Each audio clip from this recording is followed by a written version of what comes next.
Welcome back to ABA Beyond the Data.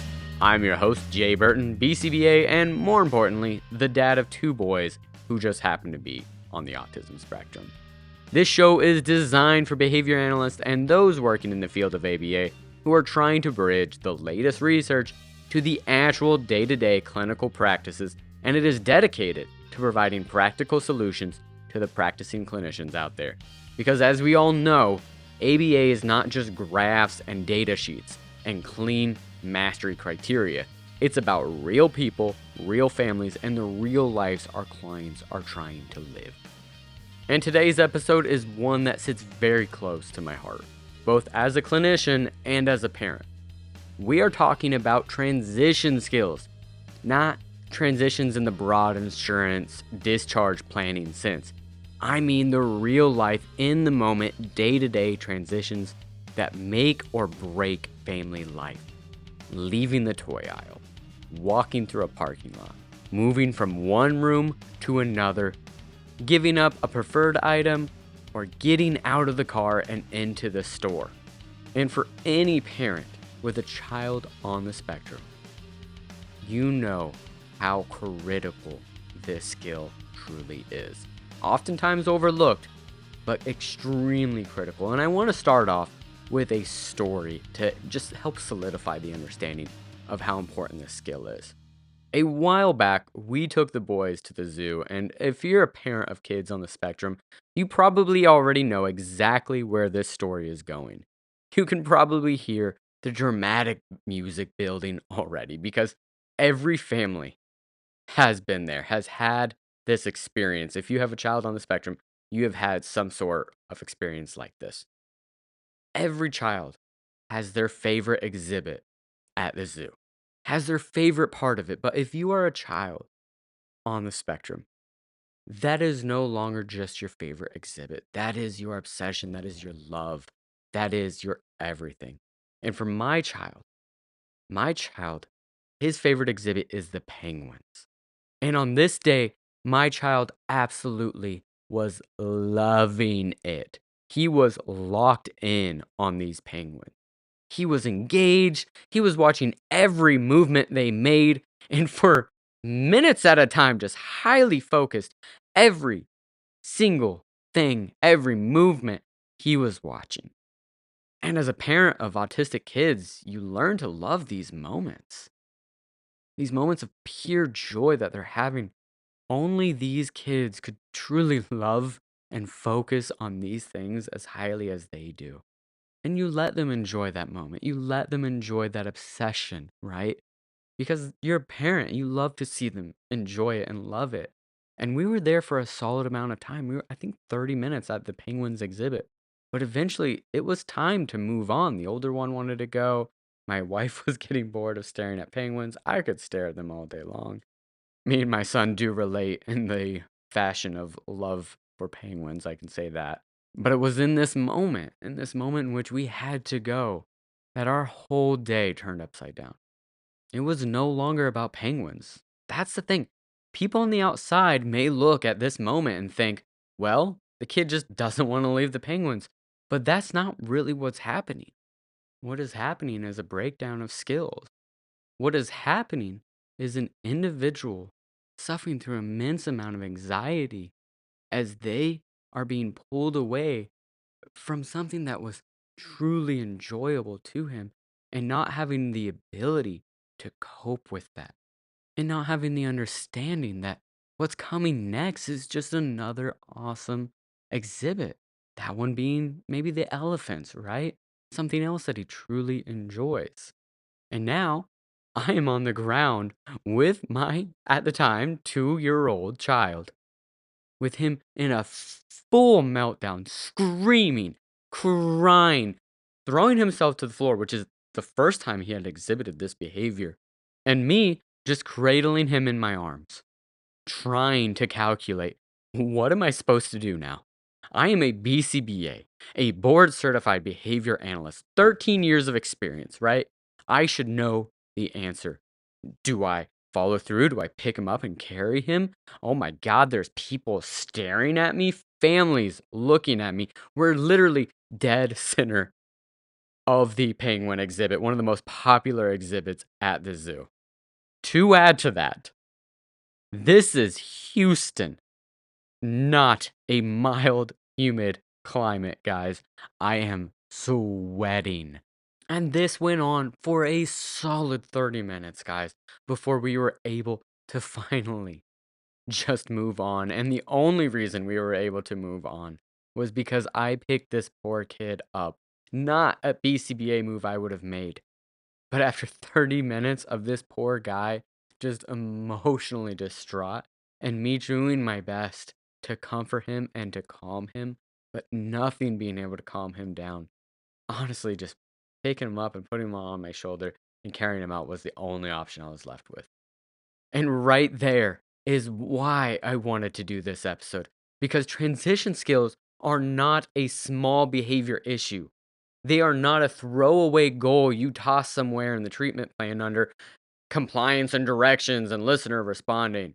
They are not just one little housekeeping thing to be done. Transition skills are foundational skills. In my opinion, they are a behavioral cusp because when a child can move from one place to another, from one activity to another, from one person to another, safely and flexibly, suddenly a whole lot more of life opens up. And when they cannot, life shrinks down fast. Going on outings stops. Stores get avoided. Birthday parties, don't even think about it. Parks become the most stressful thing, and dear God, if there is a pond nearby, don't even think about going there. Churches become too hard, and vacations, they feel laughable.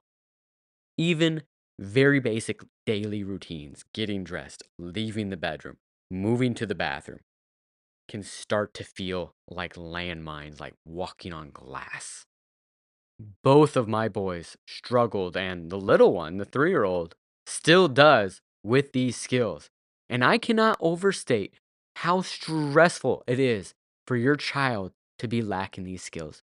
When walking in public, it often feels like you're walking on eggshells, never knowing where they might get stuck and have a hard time transitioning from.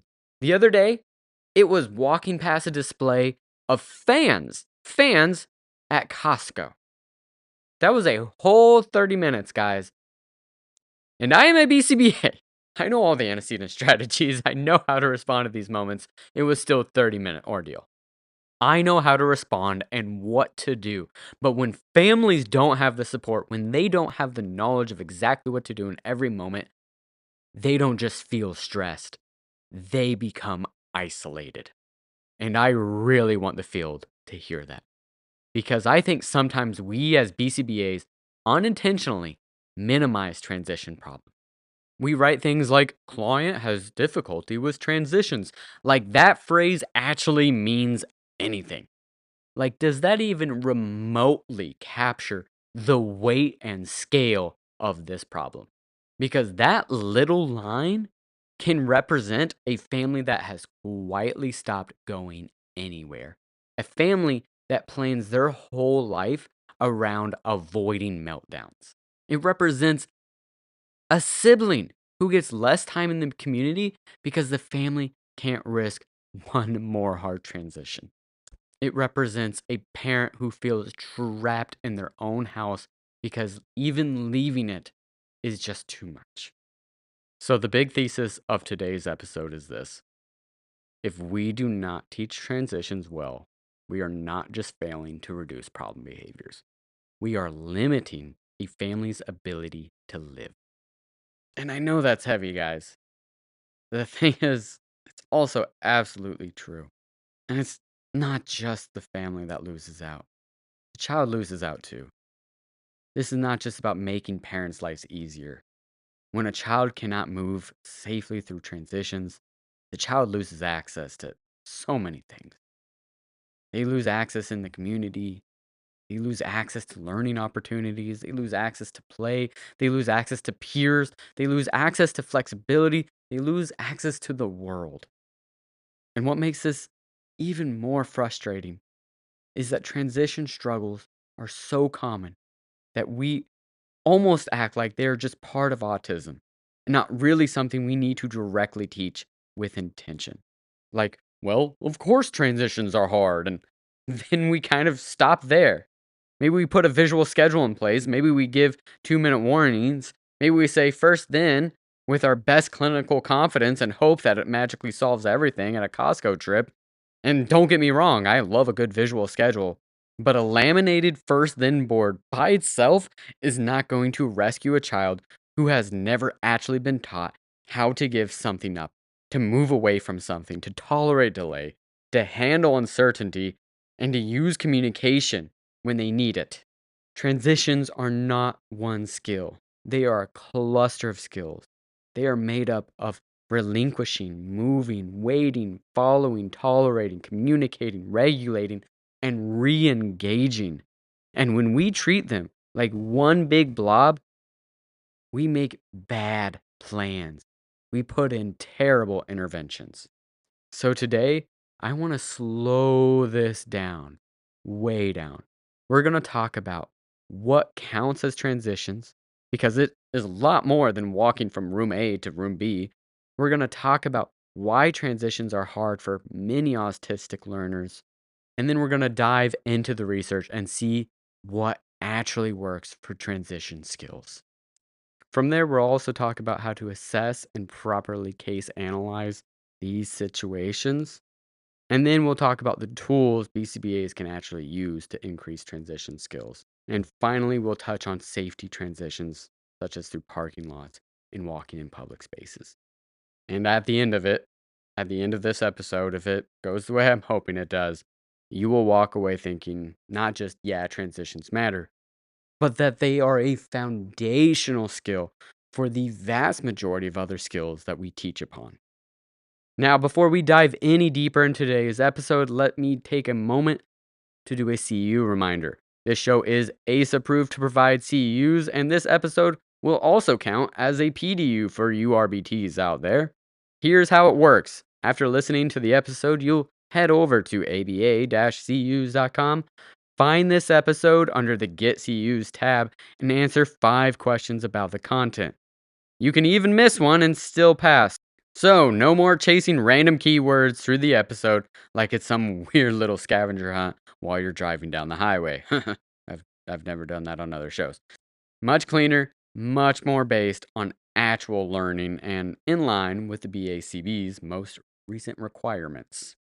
All right, with that out of the way, and now that we've talked about why this topic matters so much, not just to me, but to all the families out there, let's slow down and answer what really is transition skills. Because understanding what transition skills are is actually where I think a lot of BCBAs mess up. I think they oversimplify the issue. When we say that a client has trouble with transition, what people often picture is one very narrow thing. They picture a kid being asked to leave one room and walk to another room. And yes, that is a transition. But if that's the only thing you mean when you say transition, then you're thinking way too small. A transition is not just walking from room A to room B. It can be ending a preferred activity, starting a non preferred one, giving up an item, switching adults, waiting, moving from free access to demands, or going from a calm setting into a loud, crowded one. In other words, transitions are everywhere. Getting dressed, leaving the house, getting out of the car, walking through a parking lot, turning off the iPad, leaving a zoo exhibit. All of those are transitions. And that's why this topic gets underestimated. We're not just talking about movement, we're talking about a whole cluster of skills that allow a child to move through daily life. And behaviorally, what's important is that something in the environment is shifting. The reinforcement conditions are shifting, the demands are shifting, the location might be shifting, the people might be shifting. Heck, even the expectations might be shifting from one environment to the next. Sometimes all of that is happening all at once. And then we're asking the learner to adapt rapidly, shift quickly, and be safe about it. That's a big ask for a lot of kids. on the spectrum or not. That is a big ask for a lot of kids. Go ask any teenage kid right now to stop playing their video games or to put their phone down and come to the table for dinner. Yeah, it's not easy. And when you look at the research out there on the skill of transitioning, they break that skill down into three components, three aspects of transitioning. The first one being terminating the activity that is happening now. The second is starting the activities that's coming next and moving from one location to another. That's a simple idea, but clinically it's huge because BCBAs make a mistake when we treat transitions like one big blob. I like to compare this to like feedings because a lot of BCBAs out there have worked in feeding before. Feeding is one of my favorite topics. I'm sure an episode on it will be coming out eventually. But saying transitions is just difficulty with moving from A to B is like saying a child has difficulty with feeding. That is so broad. They could be having difficulty with chewing food, swallowing, tolerating sitting at the table, accepting new textures, or giving up the cookie and moving to the green beans. There's like a billion other issues with feeding that could pop into play, and it's the same thing here. So when we say a child has trouble with transitions, what are we actually saying? Are they struggling because the current activity is ending? Because the next activity is starting? Because they have to give up an item, move locations, wait, switch people, or enter a louder, brighter, bruisier environment? Those are all transition problems, but they are not the same transition issue. And this is where we can really help families. To a parent, it may all look like he loses it when we try to move on. And that makes sense because that is what it feels like in real life. But our job is to break that apart and find the actual friction point. Maybe the child walks fine once the toy is gone, but giving up the toy is where everything crashes. Maybe they hand over the item calmly, but once they have to move across space, they bolt or drop.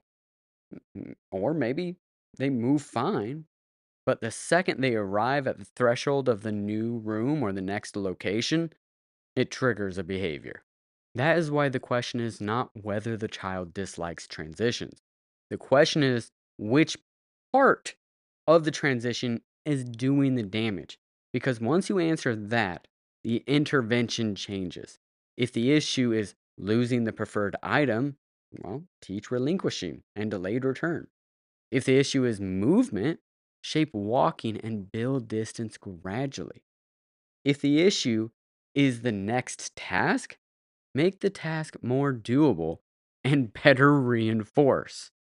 Or if the issue is uncertainty, add a stronger preview, visuals, better communication, timers, those sorts of things. But if we never break the transitions apart, we end up throwing the same generic supports at every child, hoping it sticks. And that sets us up for the next question. Why are transitions so hard for so many on the spectrum? And I want to answer this carefully because autistic kids don't like change is too shallow. It may be partly true for some kids, but it does not help us build a plan in the long term, right?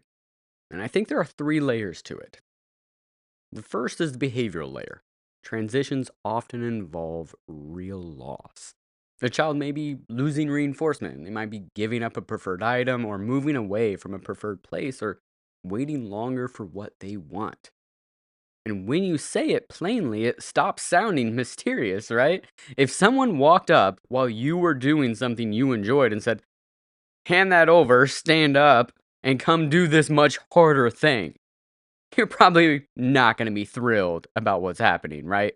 Most adults do our own version of transition refusal. We stall, we negotiate, we say, hold on 1 second, I got to finish this. We suddenly remember something else we need to do first before we go and do whatever they're asking. And I'm no exception here. Husband.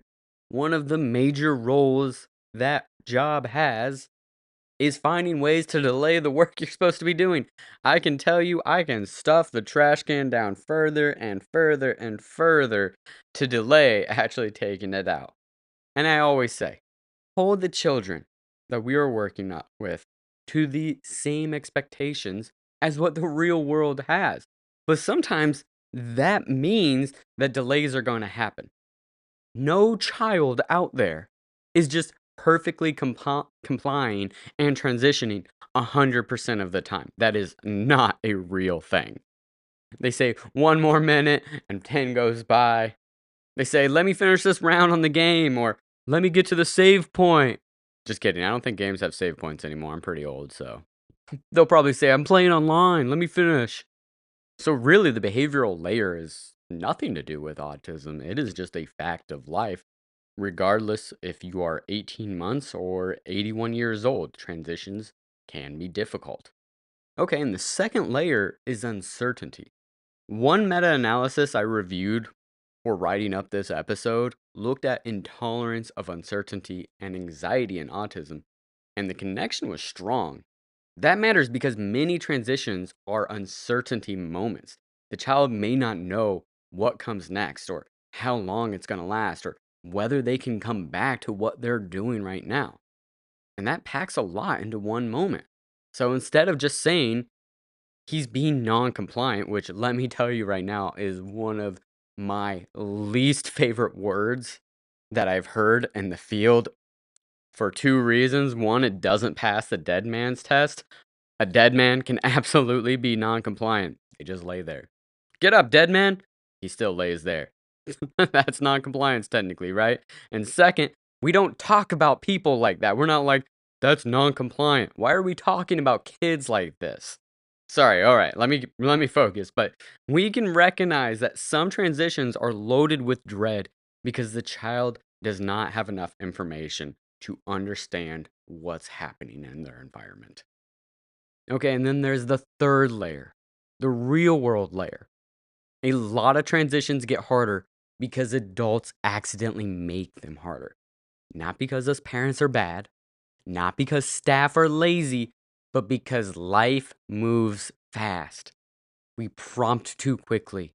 We remove items before teaching relinquishing. We say 1 more minute without teaching what that actually means. We tell instead of show. We expect the child to stop, move, wait, and restart like the whole chain is so obvious. And I'm guilty of this too. My son recently locked in at looking at fish at Costco. You know, the ones that come in like full fish, like it's got the head, the tail, the scales, everything, right? He was loving it. He was loving it. And of course, the fish are right next to the rotisserie chickens, which is basically the interstate highway of Costco. Like everybody is going that way. You gotta pass by the rotisserie chickens, right? You gotta pick up that $4.99 or whatever cost it is chicken. And I was just like, "Oh my god, come on, let's go," because we were, like, in the middle of everything.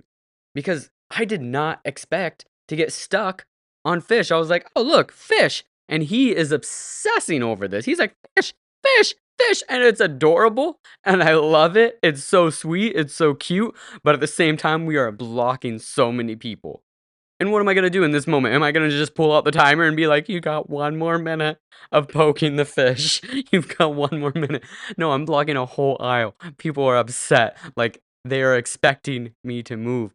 But that's exactly how transitions happen in real life. They sneak up on us. They are unexpected. Was I expecting to get stuck on a fish? No.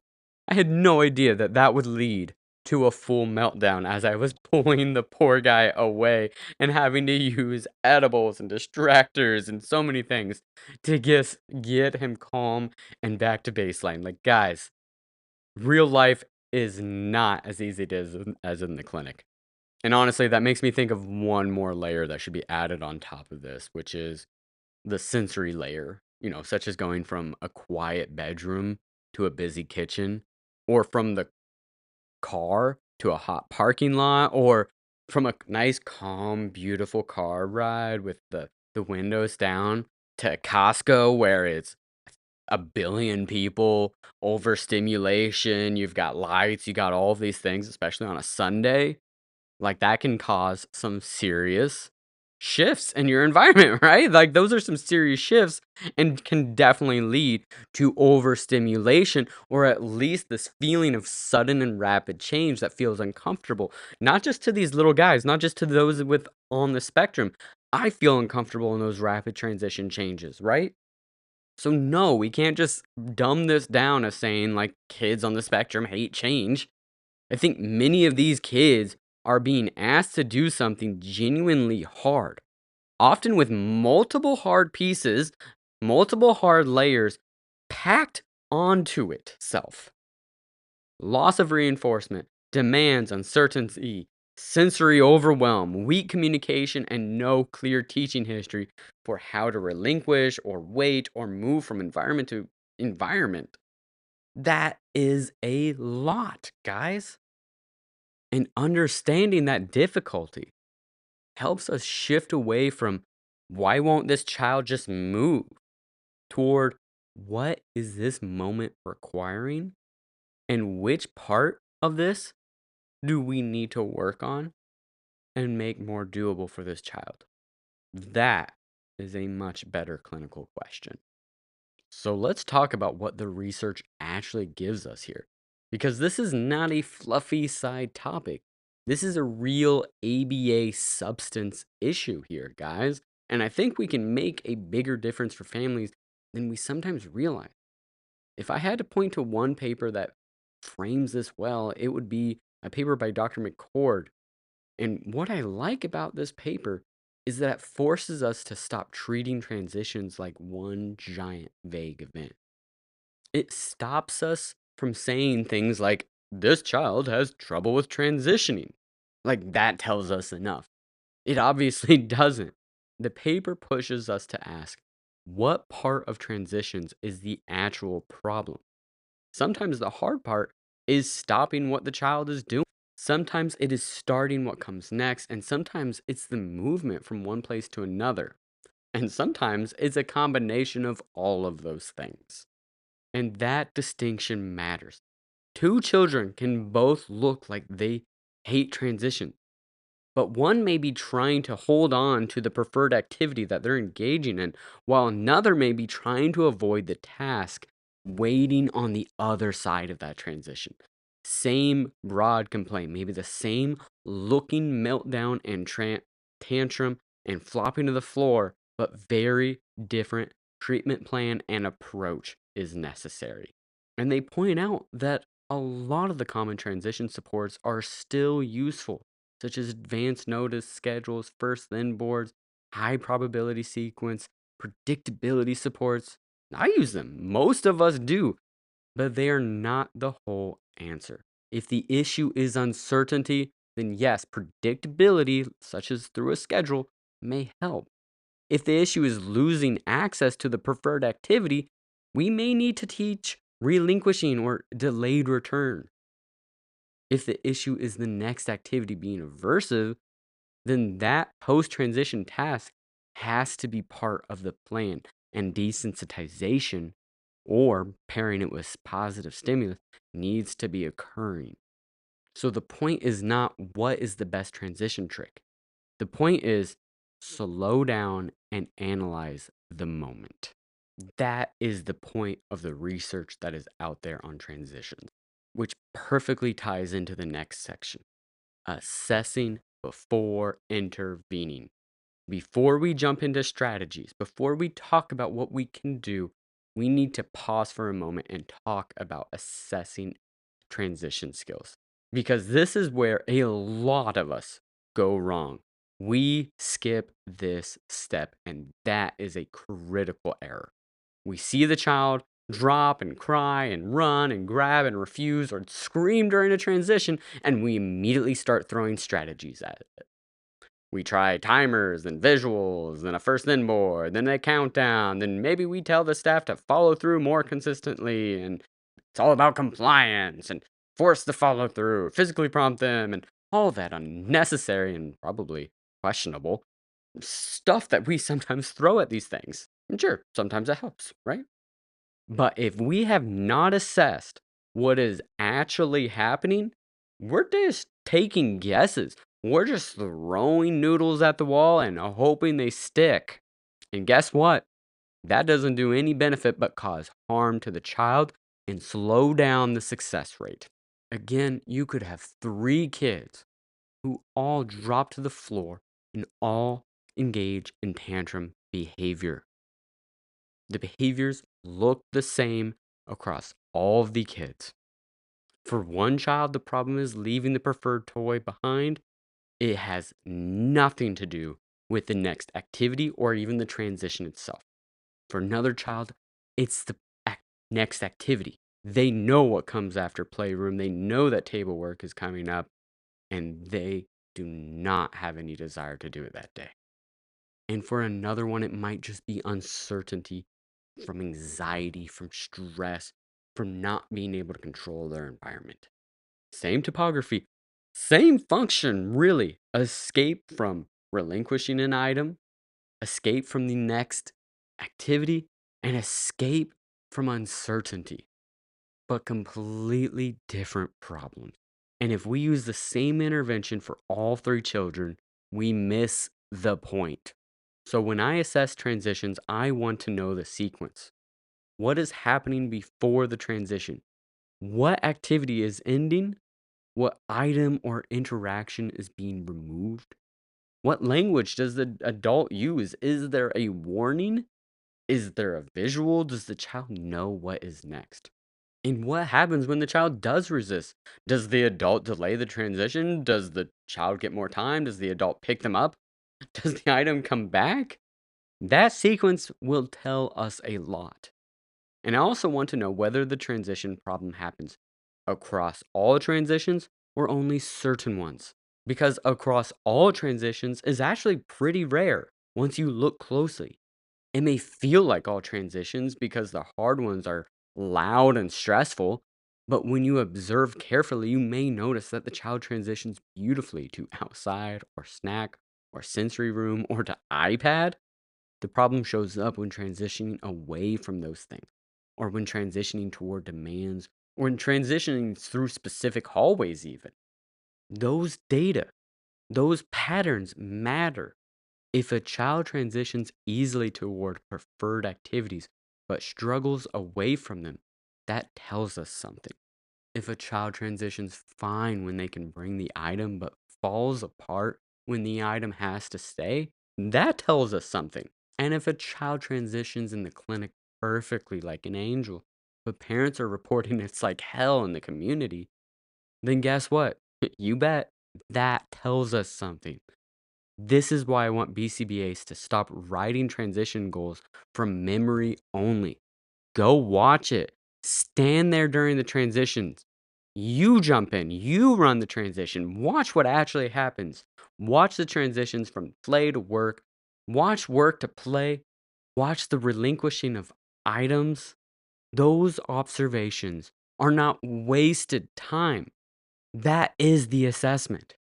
It is also important that you collect ABC data, but you have to make sure that in that collection, antecedents are very detailed and specific because in transitions, what occurs beforehand can oftentimes be just as important, if not more important, than what occurs afterwards.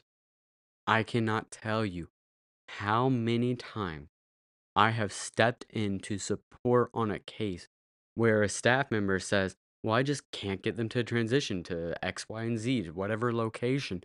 And I step in and I just butter thick the antecedent strategies, and the child does an amazing job transitioning for me. It had nothing to do with the reinforcement or going to the location, but had everything to do with the uncertainty of where they were going and what those expectations are. And I'll hear things by BCBAs, by RBTs especially, that, well, that's not what real life is like. Yeah, this is therapy. Of course, that's not what real life is like. The thing is, we are trying to reduce the maladaptive behaviors and support transitions. How do we do that? By failing the antecedent strategies and making the consequence, most likely and should be reinforcement, very clear and very strong. And then we fade those things as we see success. Boom! That is the intervention. That's ABA, guys. One of my least favorite phrases that I ever hear from RBTs or BCBAs is, well, that's just not what real life is like. Yeah, because this isn't real life. This is therapy. Our job is to start where their baseline is. And that is such an important phrase that I need to just, in so many different interventions, I need to ram that into everybody's head. You start where the baseline is, and then you work from there. If a child needs 20 different antecedent strategies and a billion M&Ms for transitioning, great. Awesome. That's where we start and we fade gradually, right? All right, sorry, gonna jump off that high horse. Next, we really want to assess the child's communication during transitions because many transition problems are partly communication problems. Can the child ask for more time? Can they ask for help? Can they ask where they are going? And even if the child has those words in other contexts, can they use them during transitions? That is a huge distinction. A child might be able to request break at the table, but not be able to request more time during the playground. They may be able to say help perfectly when it comes to doing a puzzle, but they may go straight into maladaptive behavior, tantrum behavior, huge meltdowns when they're trying to put their shoes on. And more than likely, this has both an emotional response and a behavioral history. If these children have a history of being told that it's all done, it's time to go, then of course they're going to go straight into maladaptive behaviors. Of course they're going to have meltdowns. Of course they're going to have tantrums because they are used to that being the way to stay at the playground, that being the way to get more time. Their instinct is to go to those. So that's why we have to press functional communication right away. Use errorless teaching. That is why it is so important for us to assess communication and understand where the problem behaviors are occurring. And once we've looked at communication, we then need to look at the chain of behaviors. Can the child physically do all the pieces of the transition? Can they stand up, orient to the adult, walk towards the destination, across the threshold? That is a huge one. Crossing the threshold can be very difficult for many children. Wait at the door, hold hands if needed, and stop when instructed and enter the next location. Sometimes we assume that a child knows that chain because they can do all the parts of it in different aspects. But doing one piece in isolation does not mean they know the whole sequence fluently. For example, a child may be able to walk down the hallway but not stop at the doorway. Or they may walk with an adult in the clinic but not in the parking lot. Or maybe they can leave a preferred item as long as it stays visible, but once it disappears, they lose it. Yes, in isolated moments, that child has those skills, but we need to test that they actually have those skills across the variables and especially where the problem behaviors are occurring with the transition itself. And finally, and maybe most importantly, but definitely up there in importance, is what is the reinforcement that they're accessing for the transitions? I mean, really, I want you to think about this. What are they getting out of this? Not what do we hope they get, not what is written in the plan, what actually happens. Because a lot of the time, problem behaviors get a huge response and successful transitions get almost nothing. The child drops and suddenly three adults are talking, negotiating, prompting, blocking, offering choices, bringing visuals, calling the BCBA, and changing the environment. But when the child transitions calmly, and everyone just moves on. Like, yep, that's what you're supposed to do. That is a major problem, and I see it so often. If the transition skill we care about is occurring successfully, it needs to be contacting reinforcement, especially early in the teaching of transition skills. Again, yes, we can fade it out later. So before we intervene, I want to know what is hard, what is easy, what the child is leaving, what the child is approaching, what communication exists, what adults are doing, and what are the consequences occurring. That assessment does not take forever, but it does have to happen because once we know the function and the missing skills and potentially the missing reinforcements coming from the intervention that's supposed to be existing and supposed to be reinforcing it, everything becomes much cleaner and much clearer. And that sets us up perfectly for our intervention section, our toolbox, if you will, of interventions that we can readily go to once we have completed the assessment and have a better understanding of where the breakdown in transitions is occurring. So let's get practical. Because up to this point, we have talked about why transitions are hard, what may be happening behaviorally, and why we should stop treating transitions like they are just tiny little schedule changes, like they're adjustments to a child who just struggles with change. But now we have to answer the question every BCBA is actually asking: what do I do when a child will not transition? And I want to start by saying this clearly: there is not one transition intervention. There is a toolbox. That's why I like to say this. It is a toolbox of interventions. And the tool you choose should depend on what part of the transition is breaking down that you have found out through the assessment section. And honestly, some of these you've heard of. Honestly, these are well known for helping transitions. And the honest truth is that the most important part and the most skipped part is probably the assessment section itself. But now that we've cleared the way for understanding how to identify the specific area of breakdown for the transition, we can now better prescribe and implement these very common interventions. So when I am coaching a BCBA or I'm overlapping with an RBT, I'm not just asking, did you give a warning? Did you use enough antecedent strategies? I'm asking, what is the function of the transition problem and where is the actual breakdown occurring within the transition? And what skills are missing? That is the mindset we need to have before implementation of any of these tools. So, with that mindset, the first tool and the obvious one is predictability. This is the one everyone knows. A lot of transition problems get worse when the child does not understand what is happening. They're playing, they're engaged, they're well regulated, and then suddenly the adult steps in and says, all done, let's go.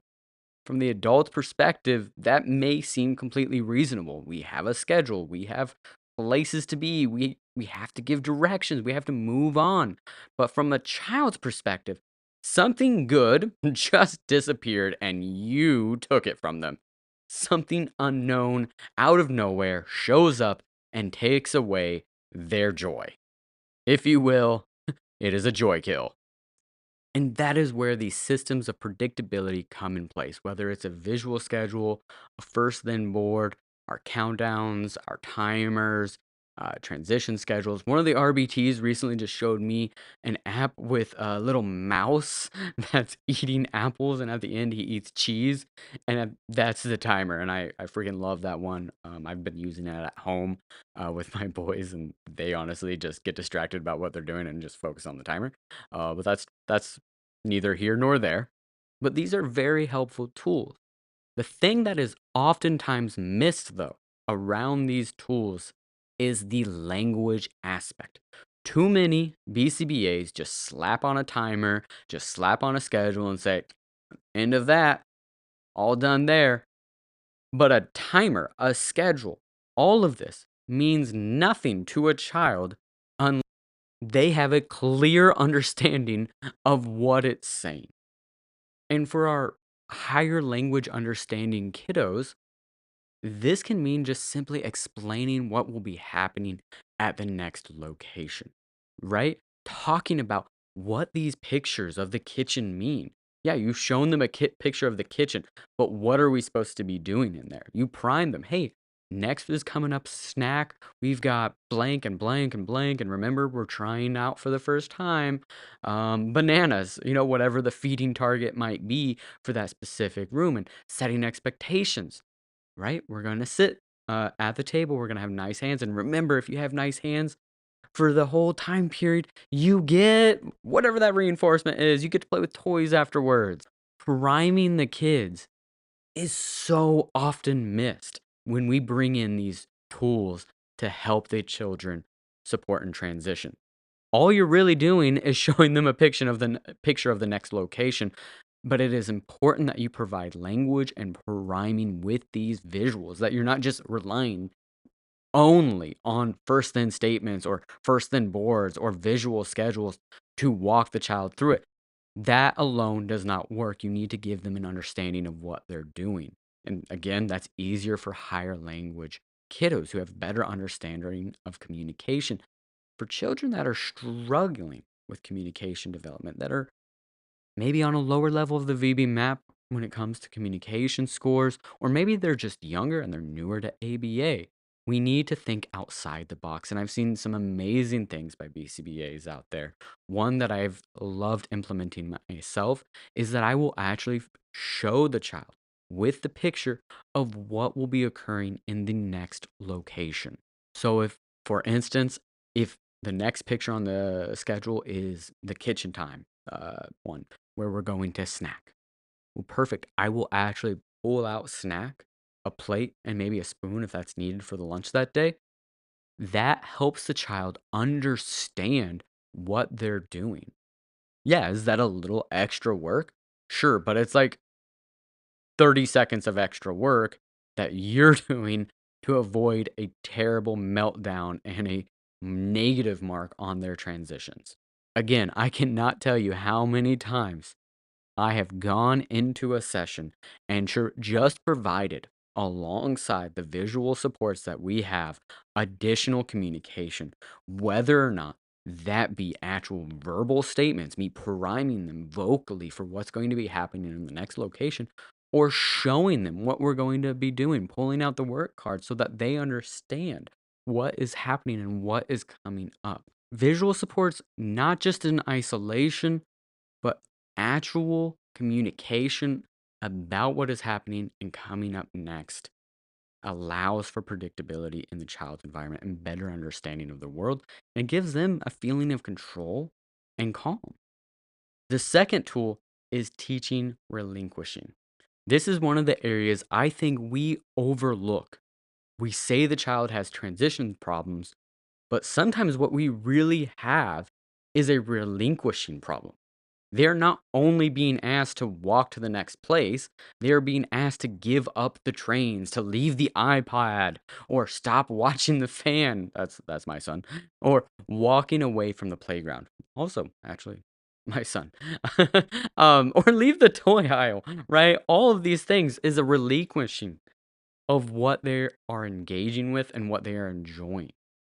That is not a tiny part of transitions. Oftentimes, that is the makeup of what is happening. And that is the area my youngest son is struggling with right now. Letting go of the items or the areas in which he is currently at. He wants to stay, even if he knows the next thing is awesome. Even if I have all the predictability systems in place, I've shown him physically, verbally, what is coming up next. It is the letting go of it. Because once he is in motion, he's good.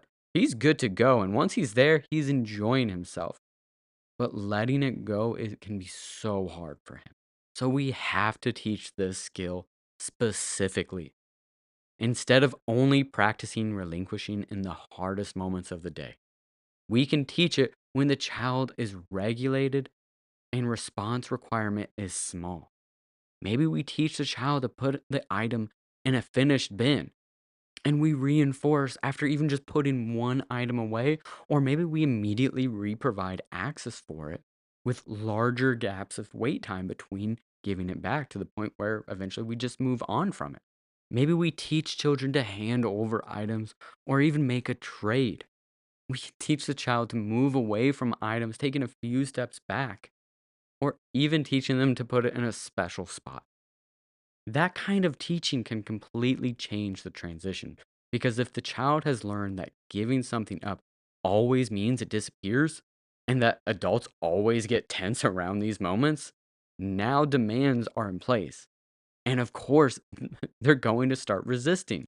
That learning history makes sense. If they have been set up that every single time they hand over an item, it disappears for good, then of course that's what's going to stick.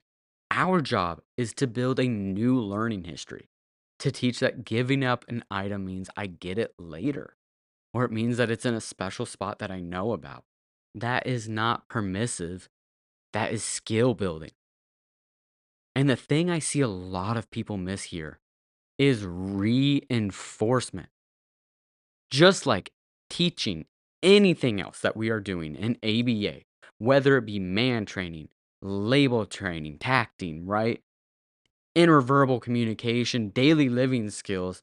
This is a skill.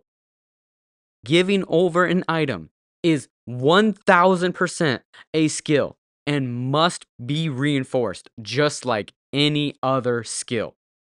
If you are working on handing over an iPad, early on, you better be reinforcing it with something just as strong and not thinking that, oh, saying good job is enough.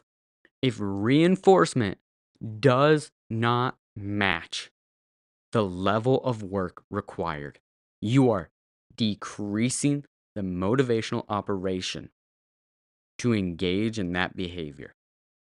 If the company you work at is paying you an RBT wage, which is basically what verbal praise is in this situation, then why would you do the work of a BCBA?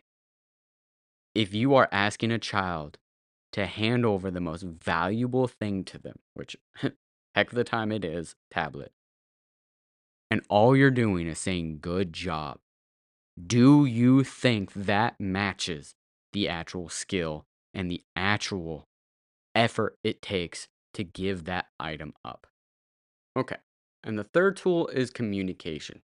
And something I have noticed over the years of working in this field, and honestly, something early in my own career that I was implementing, is that a lot of transition programming is compliance heavy. We want the child to stand up, walk, follow, sit, stop, wait, stand by the door, pull out the chair, move with the group. We want all of these things perfect. And yeah, of course, in the long run, we do need this sort of compliance because we're expecting them to move into a school environment. But early on, especially, we need to be teaching the power of words. Functional communication training is likely one of the easiest pathways for reducing maladaptive behaviors. Behavior is nothing but communication, right? And so when we look to replace it by teaching them things like asking for one more minute, asking where they're going, asking if they can bring the items that they have, we are more likely to reduce the maladaptive behaviors that are a barrier to transitions. I think of my own son who just loves to go explore and see things, and that's great. I love that part of him. But when we're in the middle of Costco on a Saturday and it is overwhelming and he wants to go see something, it's usually the fans.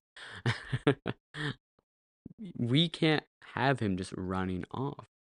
And so early on, some of the first words we were teaching was go, and as that his language is developing, we're saying go see while he's pointing. And this is giving him the ability to request to go a certain direction without having to yank my arm and try to pull me in a certain direction and start to have a breakdown as I don't go that way. And I'm blessed to see him now into this phase of transitioning where he is not making that request as often, and he's also walking with me more often. And it's beautiful. It's a wonderful time for this guy. He's making so much progress.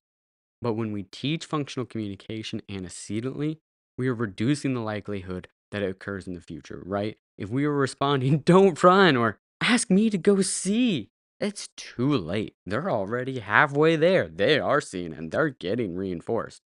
The reality is that kids want to explore. On the spectrum or not, kids want to explore.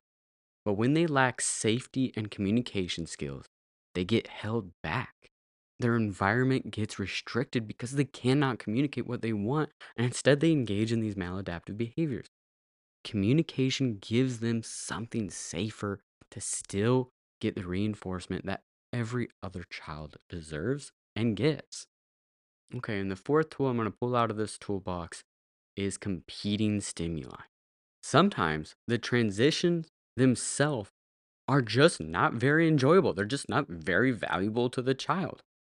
The hallway is distracting, it's boring, the wait is really difficult. Passing through certain locations is maybe loud. Sometimes different rooms have different smells, different lighting. It's just not enjoyable. Walking alone can just kind of be boring. So let's make it less boring, right? Let's give the child something to engage with while they're walking. Give them a small toy, a fidget spinner, a visual card that they can look at and stem off of.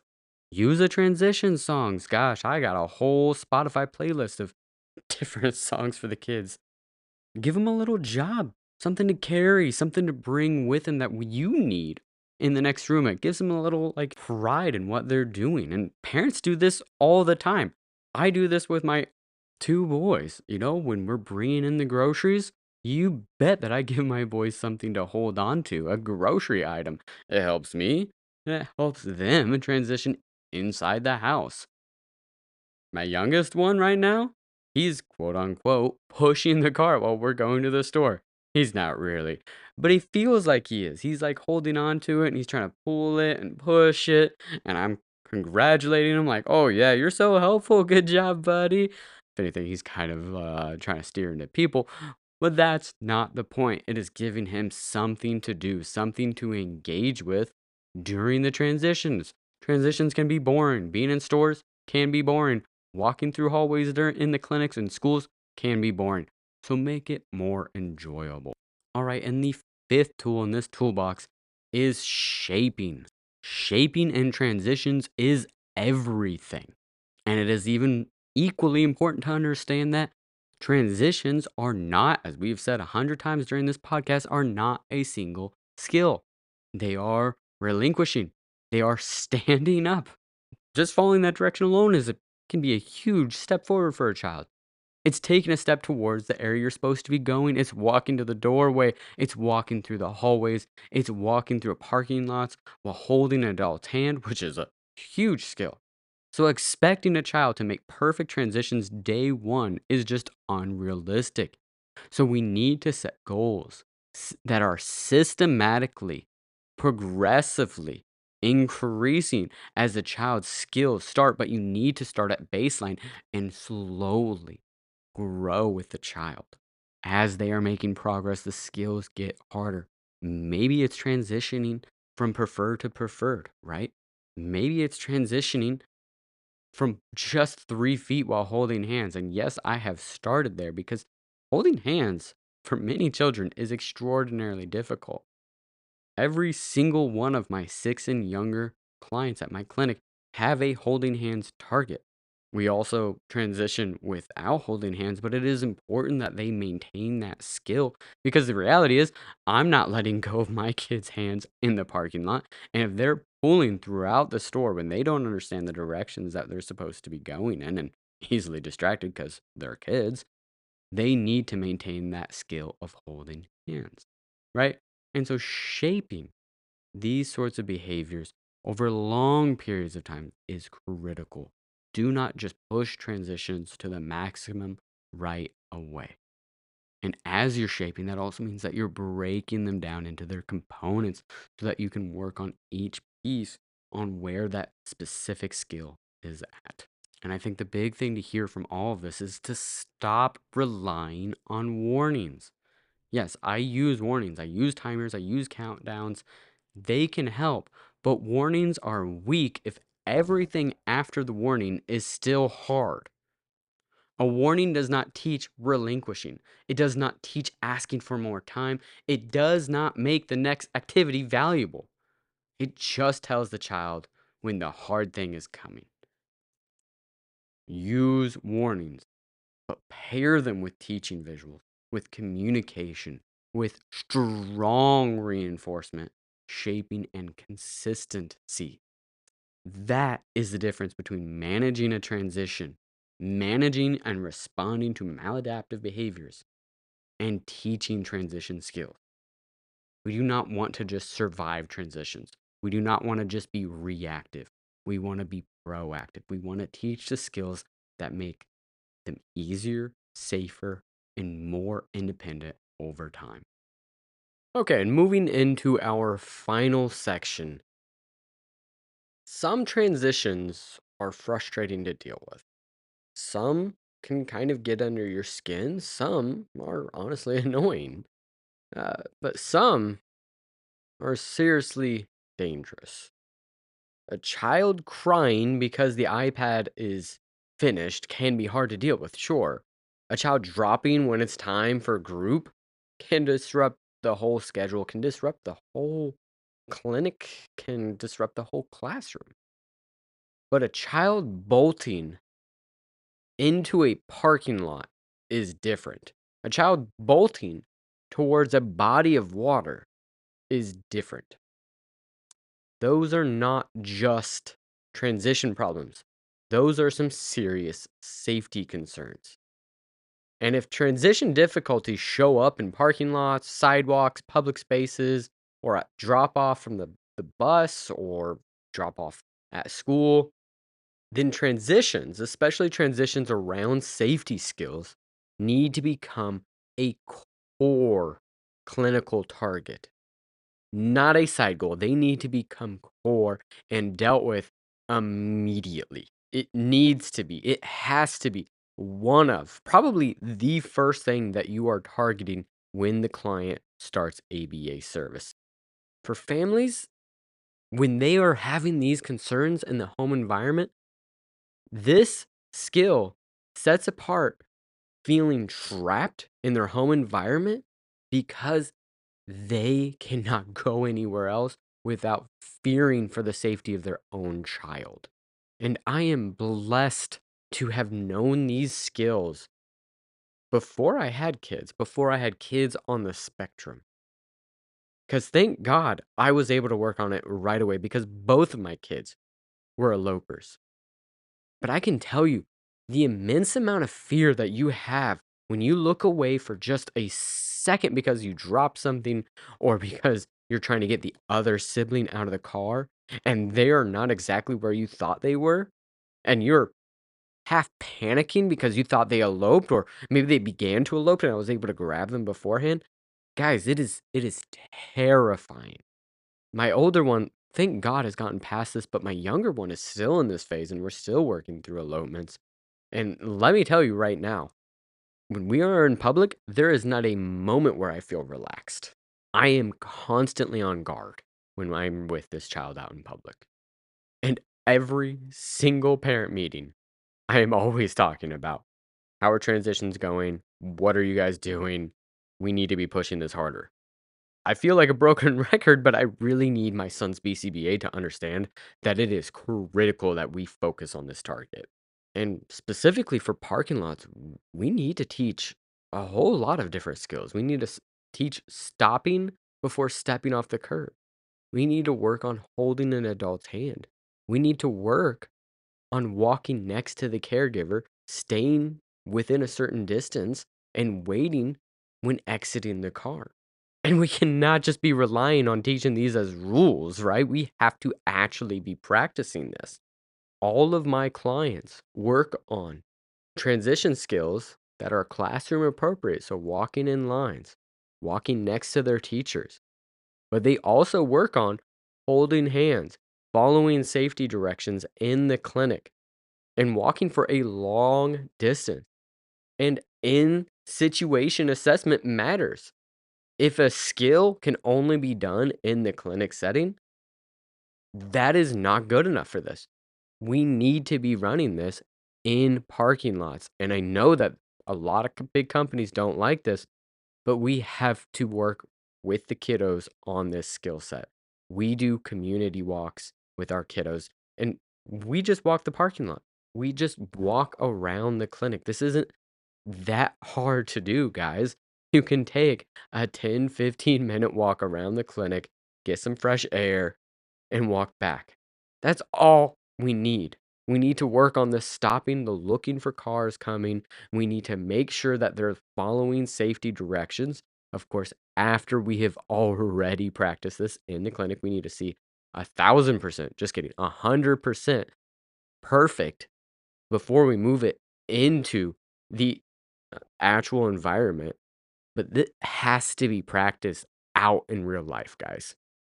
But the reality is that we only get so much time with them, with these kids out in the community. That is why parent training is critical with this skill. It is imperative that as BCBAs, if the parents are reporting safety concerns, we go out in the community with them. We see what those skills look like, and we train the parents to respond, to work on safety skills, to work on holding hands, to build out entire interventions for the families. Because, guys, this is life and death. And I know I can just say things and I can exaggerate in this show occasionally, but when it comes to transition skills out in the community, it is truly life and death. So if a parent reports to you that their child is not walking with them in the community, that they oftentimes bolt or they won't stay next to them while in the parking lot, or that if they see a body of water, they are running towards it, you need to put this at the top of your priority list. You need to start working on this right away. All right, guys, let's start to wrap this up. When we talk about transition skills clinically, it is easy to make them sound small. It is easy to make them sound like a schedule issue. It is easy to say you had difficulty transitioning and then move on to the next section of the note. But for families, transitions are not small. A hard transition can be a reason a family leaves the zoo early. It can be the reason they stop going to restaurants. It can be the reason they avoid birthday parties, going to the grocery store, to parks, and honestly, just participating in normal life. And I think that is the part we have to sit with as clinicians. Because when parents say, we don't really go anywhere anymore, that is not just a casual comment. That is a quality of life statement. We can talk about establishing operations, reinforcement loss, escape, stimulus control, functional communication, competing stimuli, shaping, generalization. All of that matters. But at the end of the day, this is about whether a child can move through life with more safety, more flexibility, and more independence. We are not teaching transitions because we want prettier compliance data. We are teaching transitions because transitions are everywhere. They are the connective tissue of daily life. If a child cannot move from one activity to another, from one place to another, from one expectation to another, then so many other skills become harder to access. And for families, better transition support can give part of their life back, guys. Maybe that looks like going to the zoo with their kids and making it through the whole trip without a breakdown. Maybe it looks like walking into the grocery store without fear, without this feeling of doom and anxiety. That is a big deal. So for the BCBAs listening, my challenge is this. Do not treat transitions like dead time. Do not treat them like the space between the real programs. Watch the transitions, analyze them, figure out what part is hard, teach the missing skills, reinforce the behaviors you actually want, and program for real life.